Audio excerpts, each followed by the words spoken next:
Well, I would like to say hello and welcome to everyone. I don't know how many of you have participated in or watched our AAUW national webinars and town halls, but I encourage everyone to either tune in to a live one, you get notices, I'm sure, or review past presentations. There is so much great information. In fact, there's so much it's almost overwhelming, but you learn so much every time that it's really a wonderful experience. Whenever I've watched a webinar or a town hall where our National Board Chair, Julia Brown, is speaking, I've been so impressed. I've been impressed with Julia's very evident commitment to AAUW and her incredible depth of knowledge about the organization, and as well as her articulate and very warm personal presence. So I feel really honored that Julia is with us today for our special Oregon Town Hall. She'll tell us about the National Board and its work, and she will also answer your questions. So what a great opportunity. But first, a little background from Sue. Julia, welcome.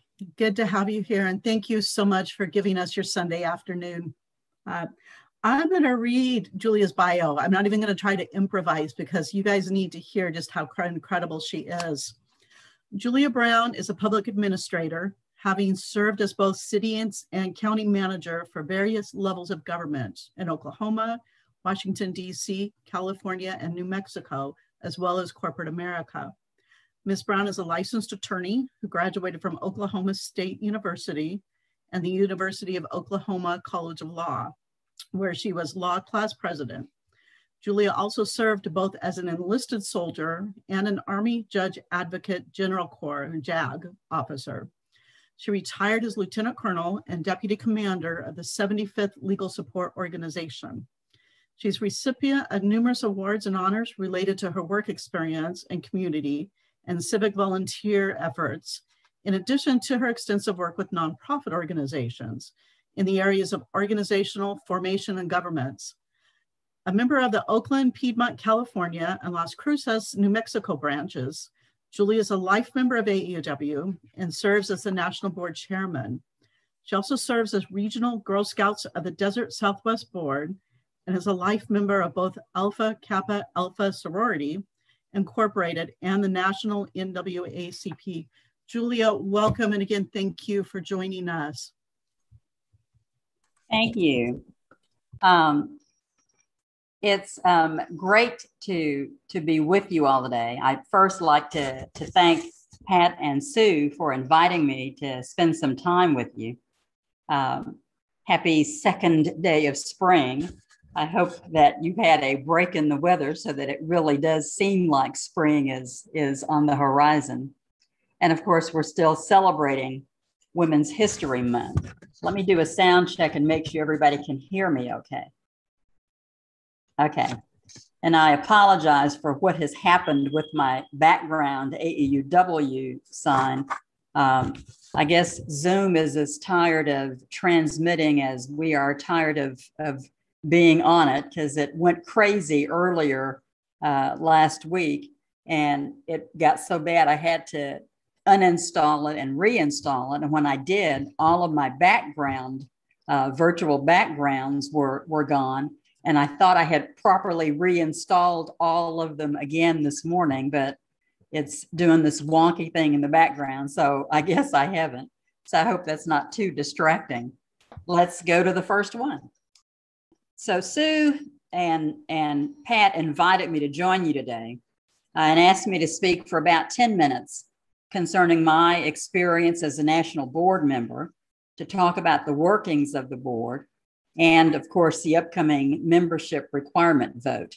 Then we'll do some Q&A and, time permitting, some discussion. Serving on the National Board has been one of the more rewarding experiences of my life. It's indescribably empowering and fulfilling to sit around a boardroom table surrounded by people who share a passion for advancing equity for women and girls. Next slide, please.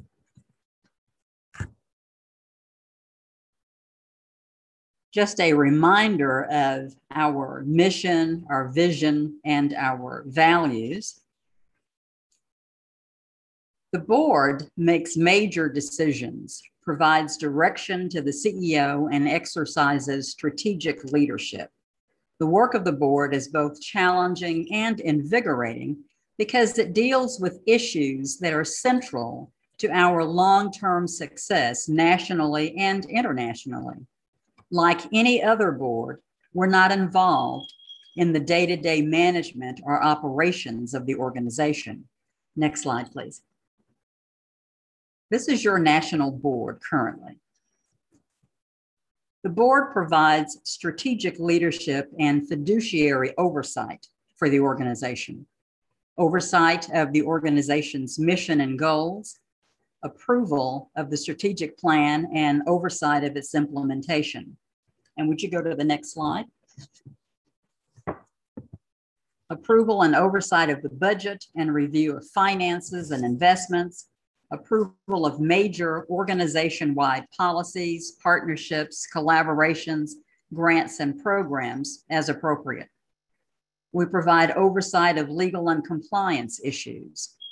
And finally, approval of governance matters, including the appointment of committees, review of bylaw changes, public policy priorities, and other proposals which have to be voted on by the membership.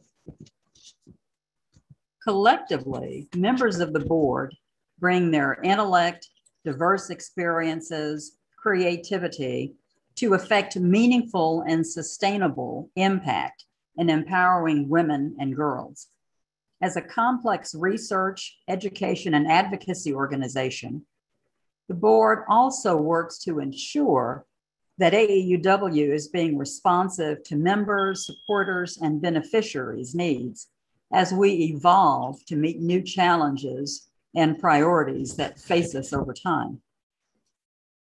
Now, in addition to those who understand and have a passion for AAUW's mission and work, we need those who exhibit expertise in one or more specific areas, such as diversity, inclusion and equity, financial oversight and budget planning, professional or proven volunteer fundraising, nonprofit governance, or oversight of complex organizations.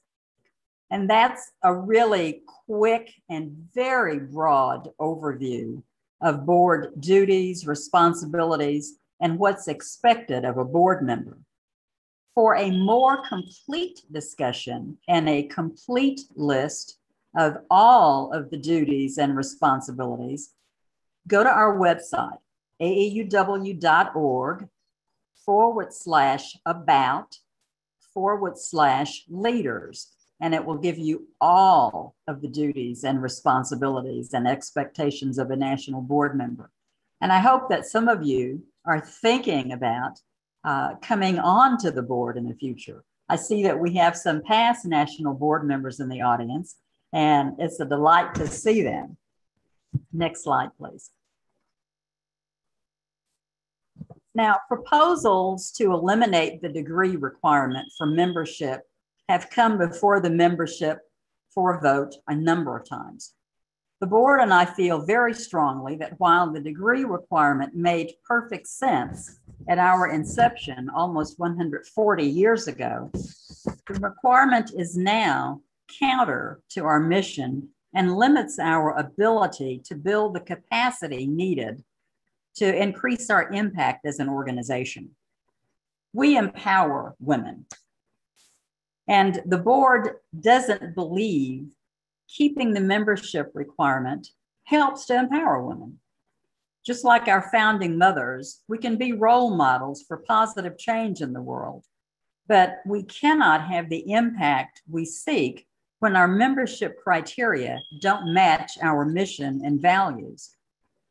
Now, some commenters, and I noticed at the outset that one of the questions in the chat was a comment that you would like to hear what those that are opposed to it have to say. We had a national town hall where we presented the proposal some weeks ago and opened the comment period as is required in the bylaws. If you go to the website, all of the comments that were submitted, pro and con, are there for you to review, to read. And I say all of the comments that were submitted through the process, through the website, with members identifying themselves. I received some anonymous comments in the mail, not signed and with no return address. They were, let me see how to put this nicely, incivil, rude, and racist. Those are not on the website. One of them said to me, just because your people are too lazy to get a degree is no reason why we need to change our standards so that they can join the organization. Another one said, I joined AAUW to spend time with educated women. I have no intention of rubbing elbows with ignorant, uneducated women. And so the ones that were sent to me personally without attribution are not on the website. All of the others are on the website. Some of the comments have said they think that the degree requirement is what makes us unique. Personally, I don't want the organization to be known as unique because we have restrictive membership requirements. I would rather for us to be known as being unique because of the breadth and depth of our programming, our research, our policy and advocacy, our fellowships and grants, and most importantly, for having a grassroots membership that can be mobilized to fight for what we all believe in. We should open up this powerful grassroots network to all who believe in our mission and want to join us in the fight to achieve equity for all. Education comes in many forms. There are so many paths to potential success for women, and it's not limited to having a baccalaureate degree or an associate degree. Other commenters have said that we'll have to change our name if we approve this. Now, many of you will remember that men became members in 1987.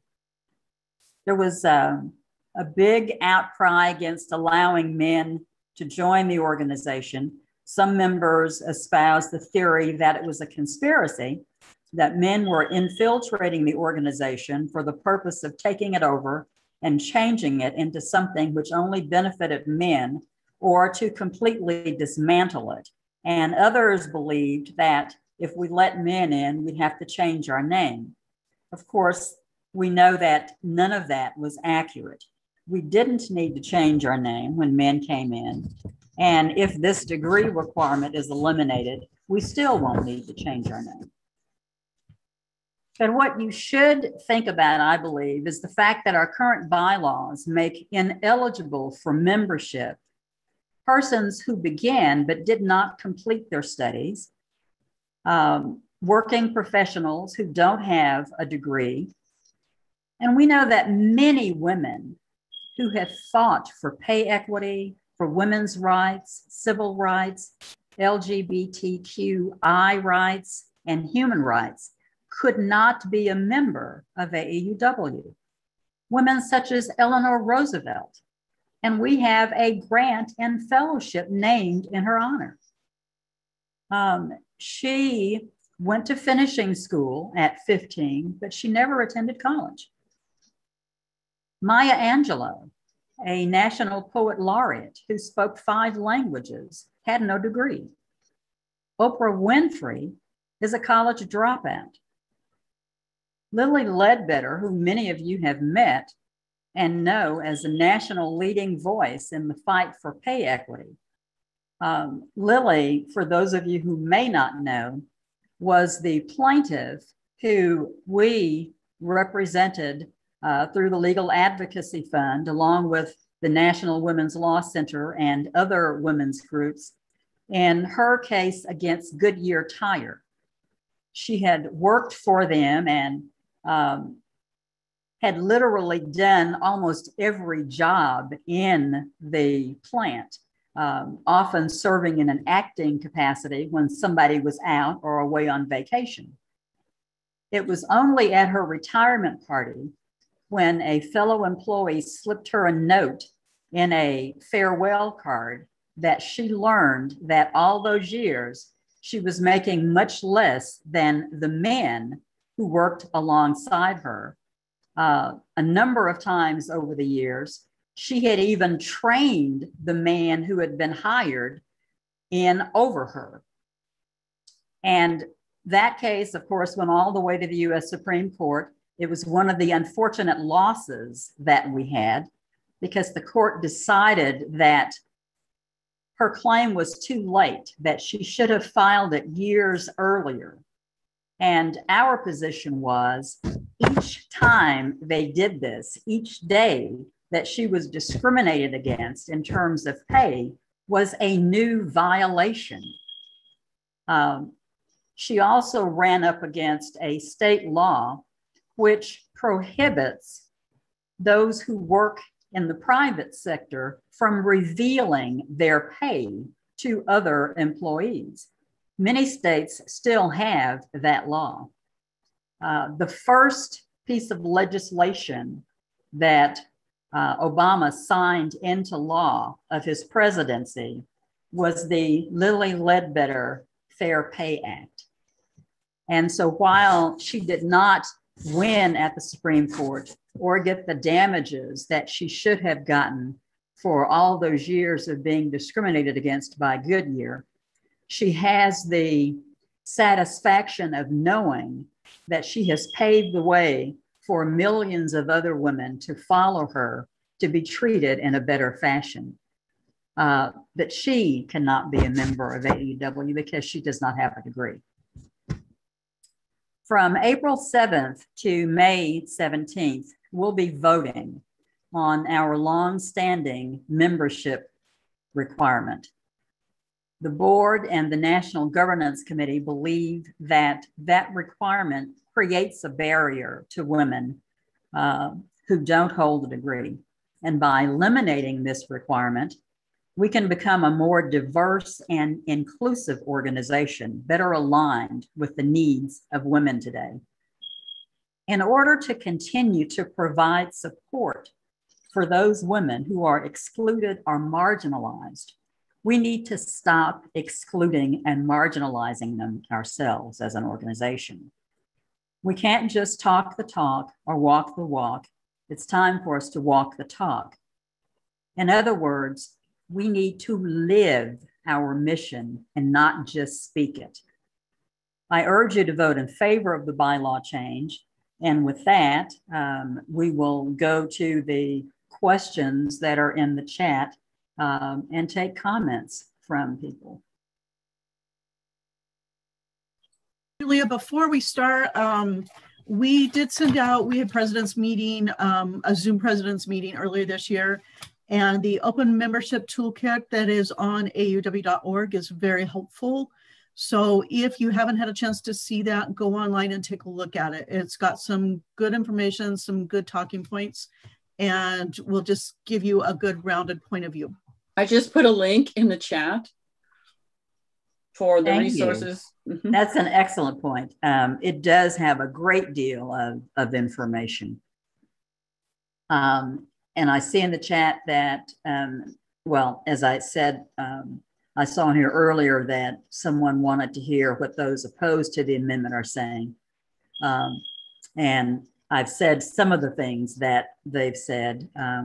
And for the rest of what they said, I would refer you to the comments actually submitted by members. The same person asked what would be involved in changing our name. Since we're not trying to change the name, we haven't looked into what would be involved in changing the name. We don't believe that's necessary. The next question is, will there be an age limit? An age limit to joining? No. If that's what the question is. And someone wants to know, if the measure passes, what do we expect in terms of impact to be on membership numbers? Now, let me say that, excuse me, contrary to some of the comments, this proposal was not launched because we believe it's going to open the floodgates and that thousands of people are going to rush in to join because we no longer have a degree requirement. We don't expect anything like that. When men joined, and in 2007, when we modified the bylaws to allow for the 2-year associate degree, we had a combined increase of those two events of about 2,000 members nationwide.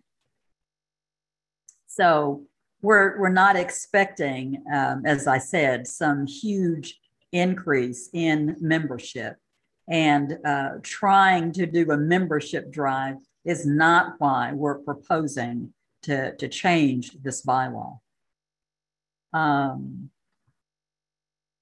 And a couple of commenters expressed concern and empathy about the ugly letters that I got, and I appreciate that. Thank you. I also know from this non-degree membership discussion back in the 90s that some of our members do not want or fear associating with those who are not degreed. One of the other letters that I got, which was also anonymous, talked about not being willing to rub elbows with ignorant, uneducated women. And you know, that's kind of a shocking thing for a college-educated woman to say. I know that people are passionate, pro and con, about this issue, but I think we have to be level-headed and really think about it from a rational standpoint. You don't have to have a degree to understand if you're being discriminated against, if you're being treated unfairly in the workplace, if you're being locked out of jobs or promotions just because you're a woman. And it doesn't take a degree to be able to send an email to a member of Congress to protest something like that, or to show up for a rally in favor of ERA or women's rights. And I would say that people who believe in the mission and the vision of AAUW have demonstrated that they are educated enough to understand what the issues are and to be able to speak out in support of them. And I believe those are the people that we want to be members of the organization. Next question is, could you tell us about current efforts to develop partnerships with other organizations? It's a little off topic, but let me just say a little bit about it. We at the national level are always looking for opportunities to collaborate with other organizations to both elevate the visibility and the mission of AAUW and to help bring about more impact for the women that we are trying to serve. And I know that Many of our branches, many of the state affiliates are very busy doing those kinds of things. And I have been commending everybody on all of the work that has occurred virtually in this last year, since we all have been locked down by this awful pandemic. Maybe one silver lining, if you can call a silver lining coming from a pandemic a thing, is the fact that so many of us were not really familiar with and conversant with technology to be able to have these virtual meetings and to reach out to one another and to get things done. And it has been an absolute victory to see individual members and branches just, no pun intended, zoom ahead, light years ahead of where they were from a technology point even 2 years ago. Everybody, of course, is tired of being locked down at home and looking forward to the time when we have gotten our vaccines and are able to meet together again live and in person and get things done. But I would strongly suspect that what we have learned and achieved through the technology is not going to be something that we completely cast aside once we start meeting live again, because it's too convenient. It is, from the national standpoint, a huge cost savings measure. Our board, which used to meet live 3 times a year and then at a convention, has only been meeting virtually for the last year. And the cost of hotel rooms and travel and accommodations, the savings on that alone, has been huge for our bottom line.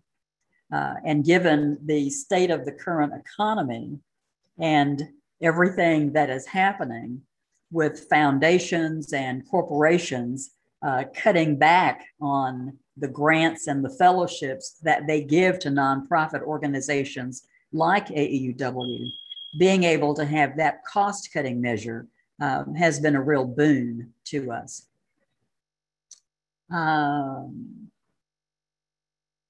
Let's see. Our Seaside branch board members are going to split up the member list for our branch and call each individual to help them vote and answer questions. We're also going to help members vote online or get their mail-in ballot. That's excellent. That is something that a number of branches, including my branch in Oakland and the one here in Las Cruces, have done for the last several years. We have some members who didn't even own computers, didn't do email, and frankly didn't want to learn how to.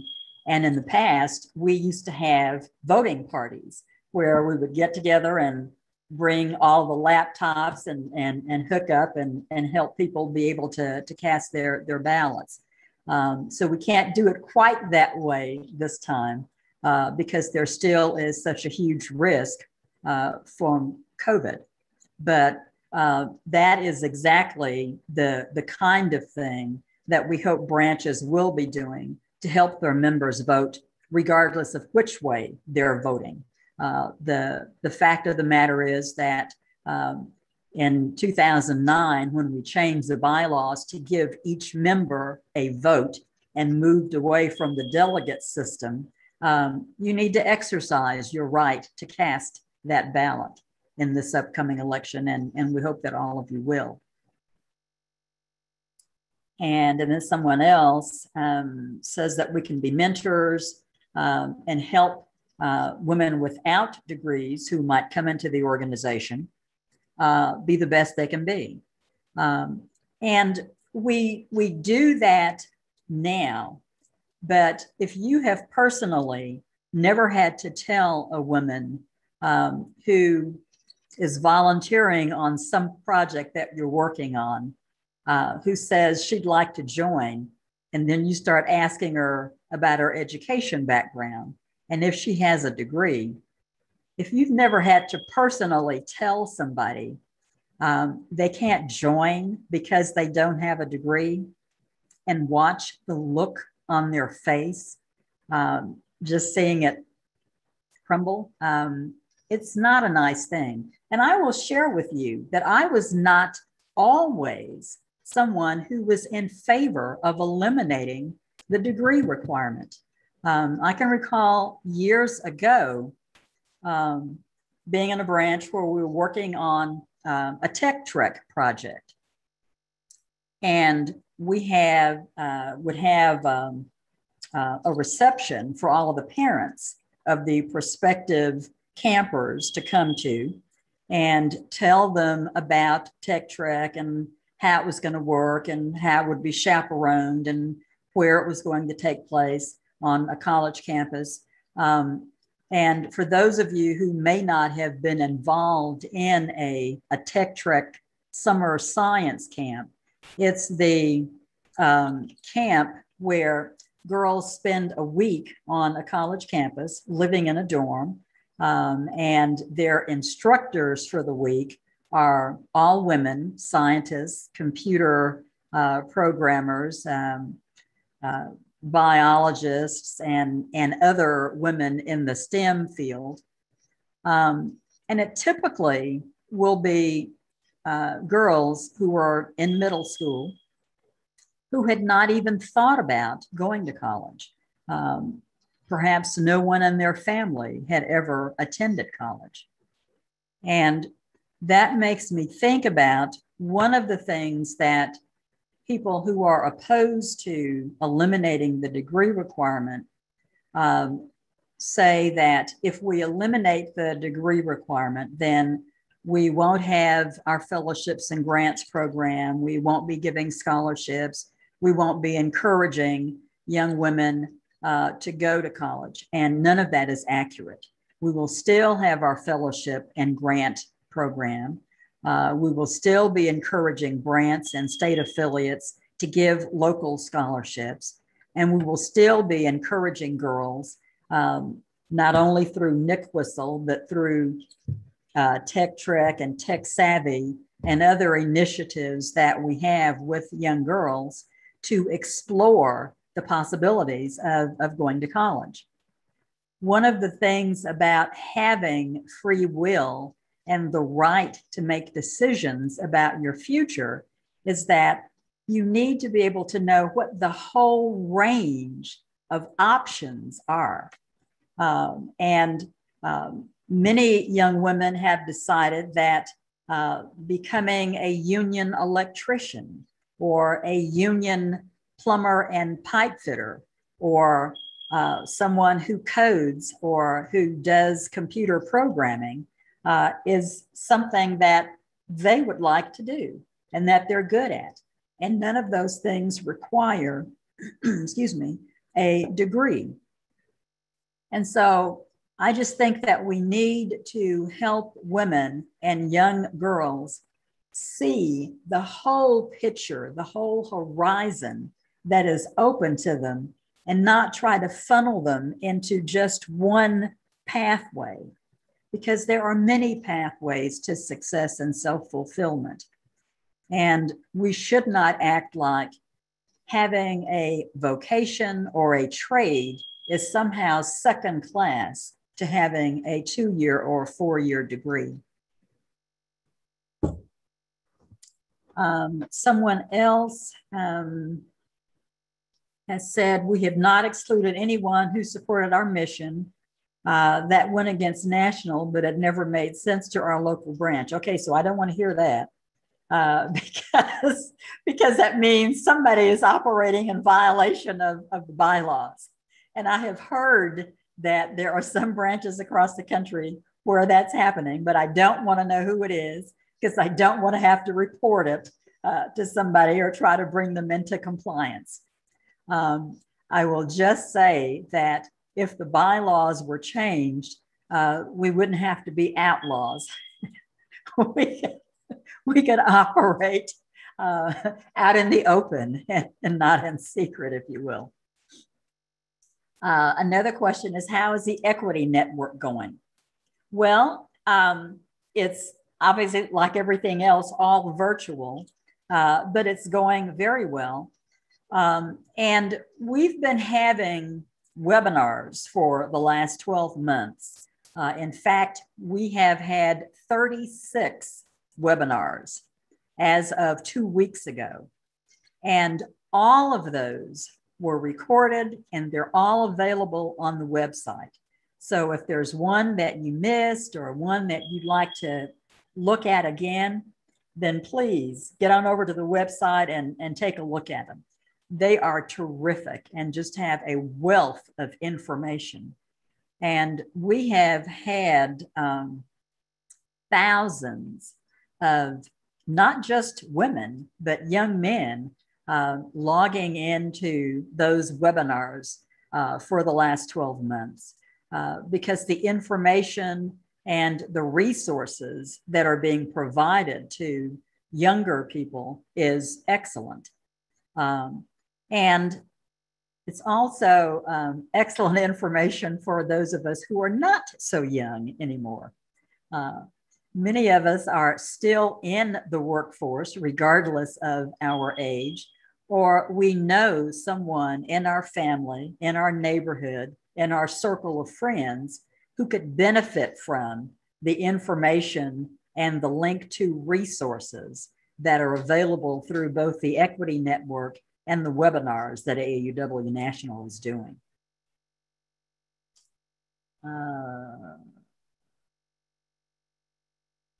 Okay, how many votes are needed to make this pass? Well, and Jamie answered, but let me just repeat the answer. In order to conduct the meeting where the virtual vote takes place, the District of Columbia Code, under which we operate as a 501c3 organization housed in the District of Columbia, requires that we have a quorum of members present virtually in order to have an electronic vote. And our bylaws specify that 5% of our entire membership is what is considered to be a quorum. And then in order to pass or make a change to the bylaws, 2/3 of those voting must approve the change in order for it to become part of our bylaws. Do we have a demographic of those opposed? I'm not sure what that question means, but I will say that I have spoken to members younger, middle age, and older who are opposed to the change. And so if you were thinking it's only a certain age group that's opposed to it, that does not seem to be the case. I will say that of all of the people that I have spoken to, the majority of those who are opposed to it have been long-term members, members of 20 or more years, and older members. And I don't know that that says anything one way or the other, just that that is their particular point of view.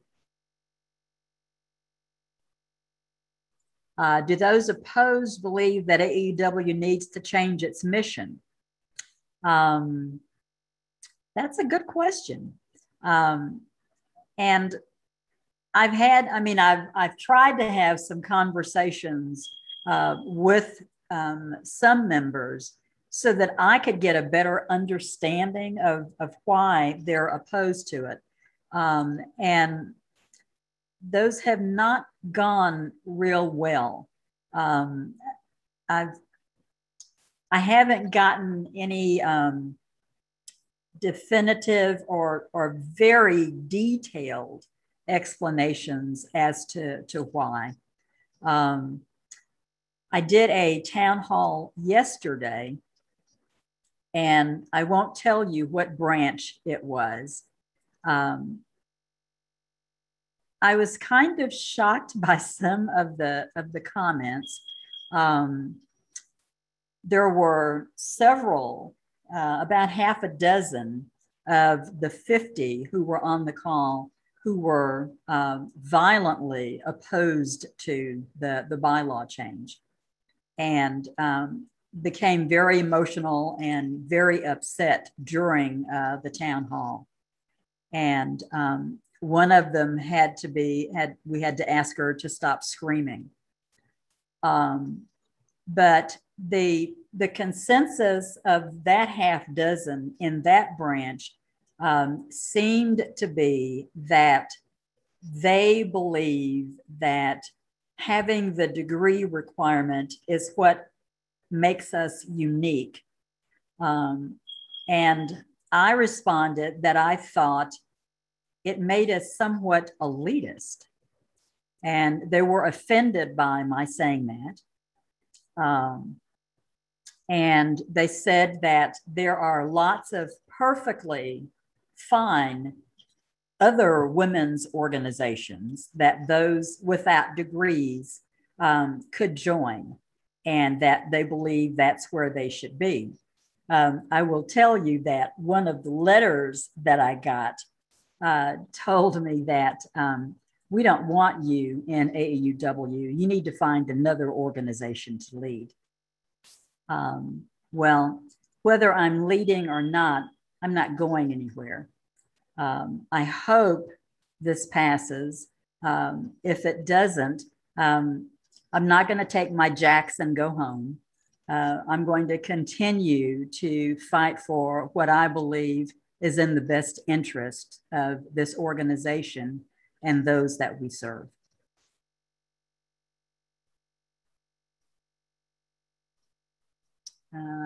Let's see if we missed anything.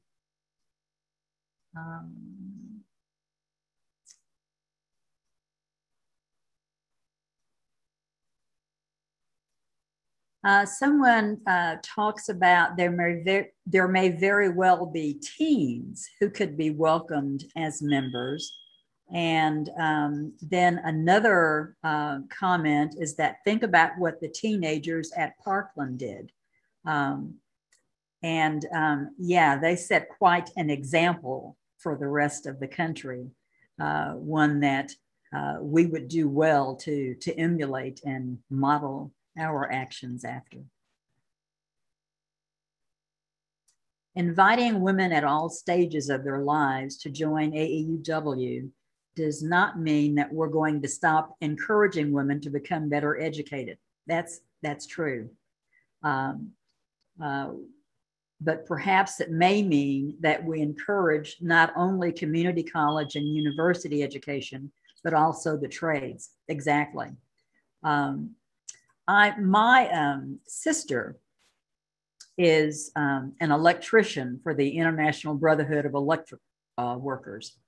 And some of you may be aware that IBEW and some of the other trade unions have had for many years apprenticeship programs and it varies state by state. Some of them are 3-year programs, some of them are a 4-year program. It involves classroom work and on-the-job training, and they receive a stipend while they're going through the training. And they're required to make a certain percentage on the exams in order to pass each phase of the training. But at the end of it, they are apprentices, and they are ready to take the state test to get their journeyman's license as an electrician or as a plumber or whatever the trade is. And those are very lucrative jobs. I have a law degree, and my sister was making more money than I was making. Working for the International Brotherhood of Electrical Workers. She became a union steward. She became a trainer, and after a few years on the job was teaching others in the apprenticeship class. And she was quite active in electoral politics, trying to get women to run for office, working in campaigns, doing fundraisers, showing up at rallies, at the state capitol, and various and sundry kinds of things. Well, she doesn't have a college degree, so she's not eligible to be a member. And I would just bet that all of you have at least one person in your family who is an activist to their very soul, who knows what is happening, who is politically astute, who is, pardon the expression, pissed off whenever women are discriminated against or don't get equal pay for equal work, but they don't have a degree. You probably have friends that you change the topic of conversation with when they start asking you about AAUW, because you know they don't have a degree and you don't want to say those words to them. It's kind of embarrassing. I'm trying to think if there are other questions that came up during the town hall. I don't see anything else. Well, here's one. Apart from the bylaws question, what is the board's biggest current challenge? COVID and the economy. Before COVID, our biggest current challenge was trying to get members to give to unrestricted as opposed to restricted funds. I don't know whether you have seen the the Lego demonstration display that our VP for Finance and the National Board has put together. But it's on the website, and I can also send that PowerPoint presentation to Pat and Sue so that they can share it with you, because it graphically demonstrates how much more the dollars are in the restricted funds compared to the little amount that's in unrestricted. And it ties our hands in terms of the available funds that we have to be able to launch new programs and to do more things.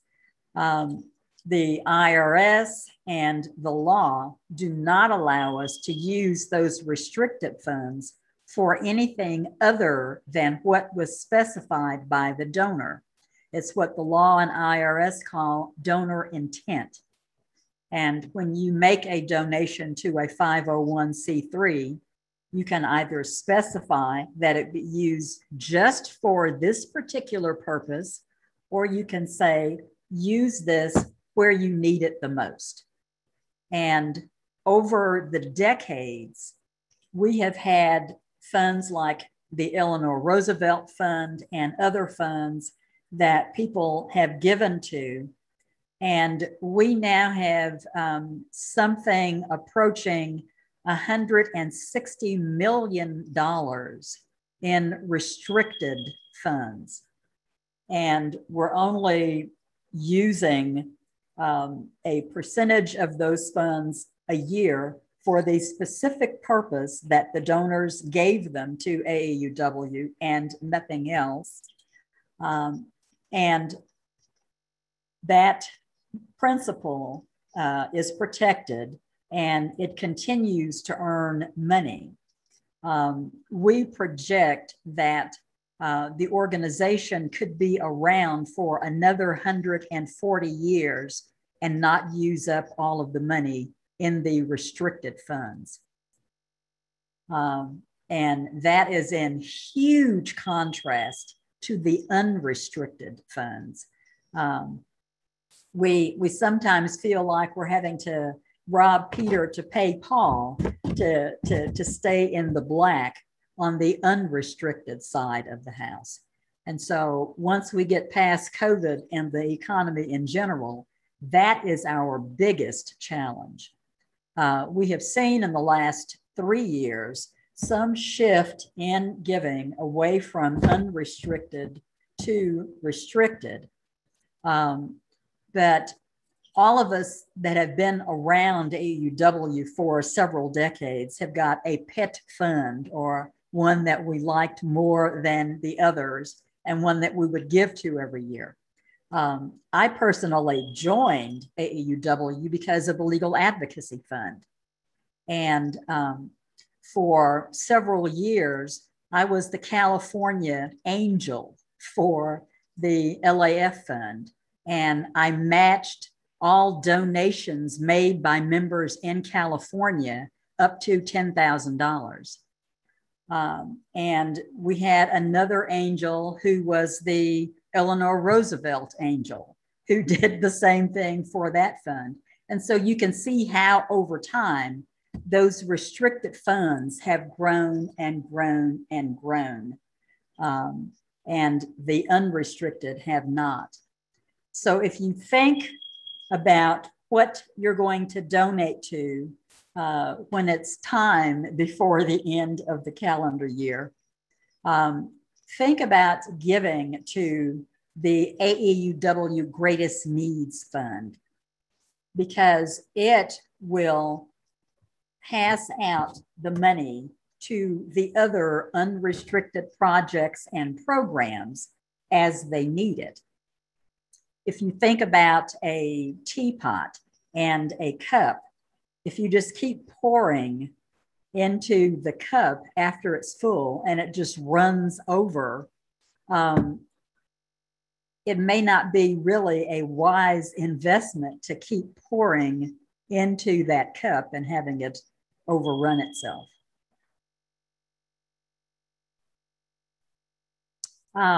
I see another one. The women I have spoken to who oppose this have told me they worked hard to obtain their degrees and felt this proposal dilutes their accomplishment. Certainly, we don't intend to take away from the accomplishment of having achieved a degree, having graduated. That's no small feat. Whether you had to fight racism or classism or work 3 jobs or whatever you had to do in order to get that, it is a significant accomplishment to have done it. I feel bad that they think we are trying to diminish what they have achieved. That certainly is not the case.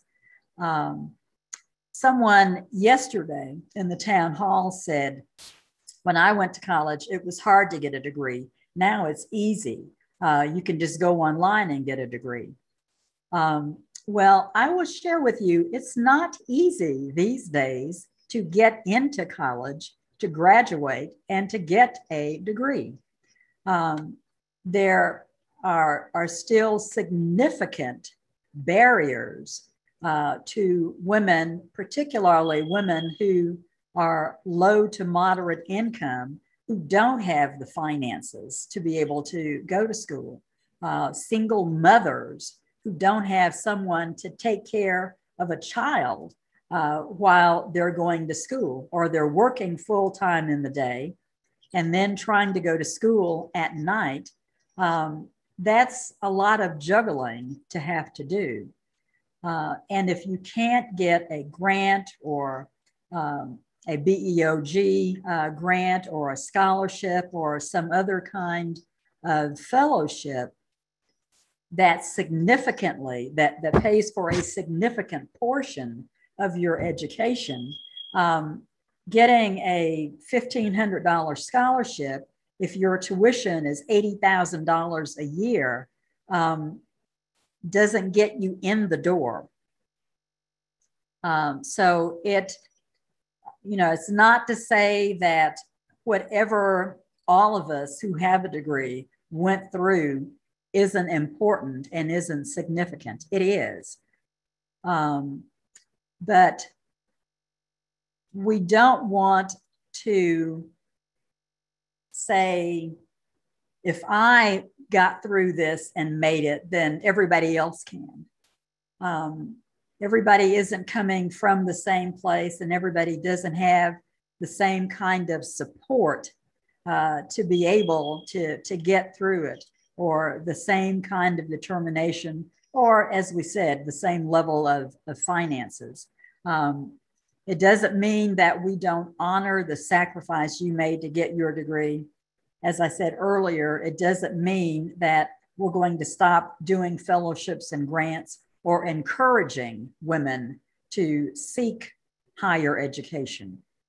It just means that we recognize that isn't the only path that is available to them. And we don't want to make them feel like they're somehow second class or less than because they can't afford to get a degree, or because they want to do something else or choose another path.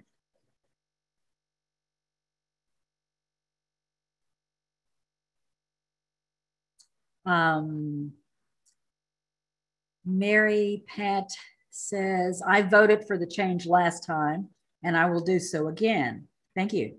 However, based on my limited experience, I'm concerned about the impact on existing membership. I believe that many, if not most, women join more to find community than for the mission. Sadly, I think that probably is true. A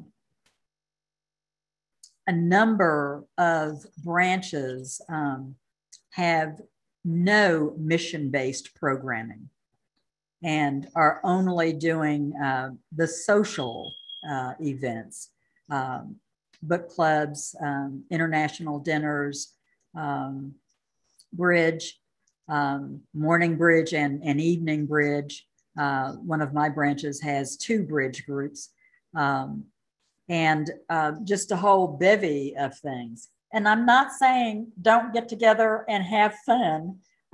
Certainly that old adage about all work and no play make Jack a dull boy. Well, it makes Jill a dull girl too. But the purpose of the organization is not just so we can get together and play mahjong or play bridge or sample each other's recipes or have wine coolers together. We can do that and our mission-based programming.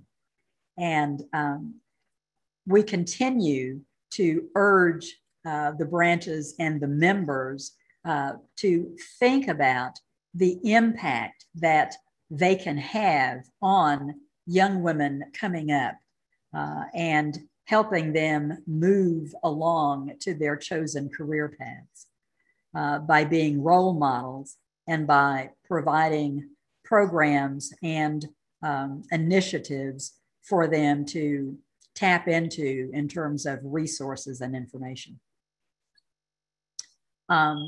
Some of the members who commented and who were on the national town hall indicated that if this passes, they're going to leave AAUW.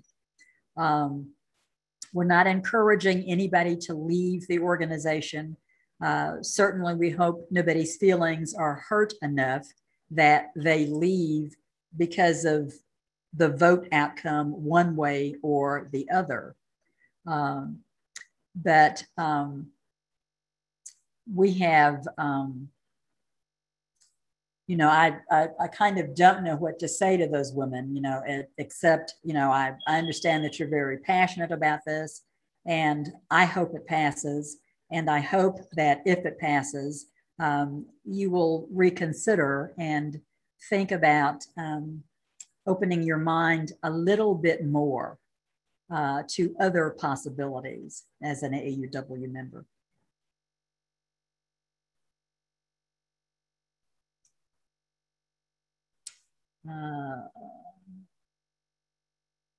The 2005 change to admit those with associate or equivalent degrees would not have passed except for Frida, and I may pronounce this wrong, Church, who is a 50-year member who was a major donor, who would ask, what are we about? Equity for women or showing off our degrees? And I would say that that's a statement that still is worthy of thought today. The organization exists because of the mission, and not so we can either, as Frida apparently said in 2005, show off our degrees, but to show off what we're doing in the fight for equity and to level the playing field for women and girls, for eliminating barriers for them, and for helping to make their lives, and for the women who follow them, making their lives better than they are now. And I would hope that all of us keep that in mind when we join and when it's time to vote, and when we encourage others to vote as well. Peggy Shippen correctly notes that this is not the first time we've wrestled with this issue. The reasons for excluding non-degreed women has not changed over 30 years. Our community has many potential members, says another member, without degrees that would be tremendous in mentoring young women to get their degrees and even give them jobs. All of those things are true. And here is a bit of sad news that if you're not looking at the chat, I will share with you. For those who may not have heard, Betty Haas, longtime public policy advocate and Salem branch member, died in early February.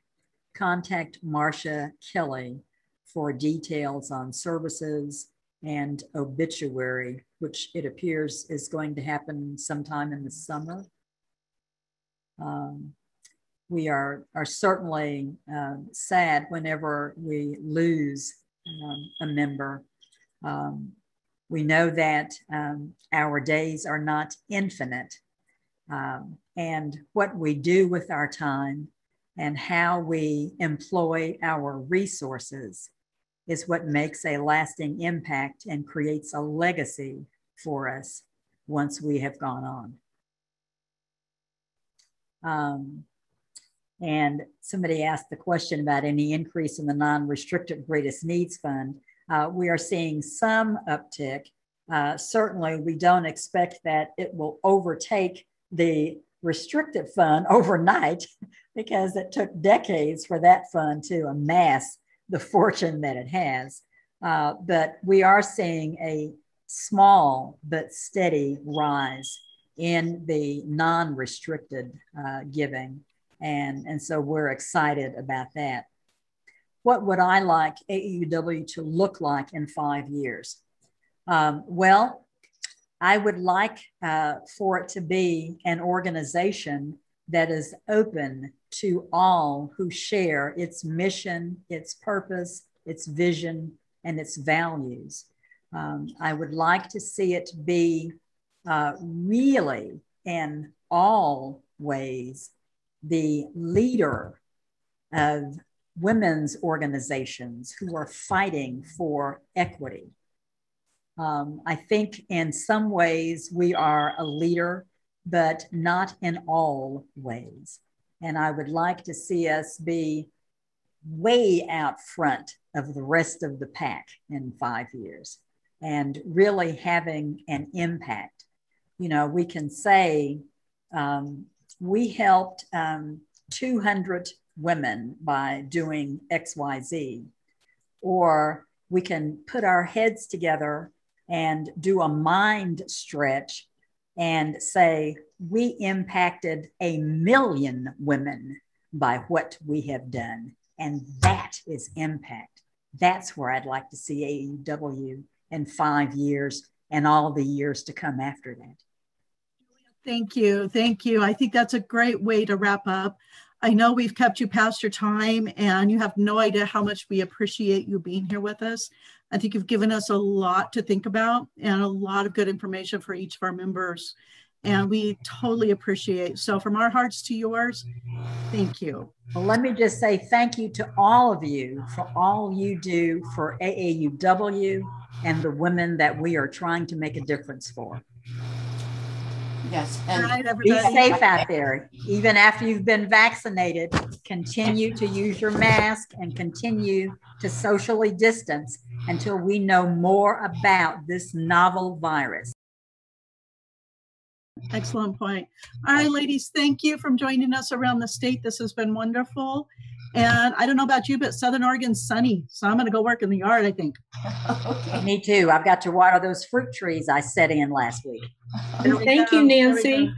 Thank you, Nancy, everybody. Everybody, Julia, many, many thanks. And thanks to all of you members who showed up. We really appreciate you. Thanks. Thank you, Julia. Thank you.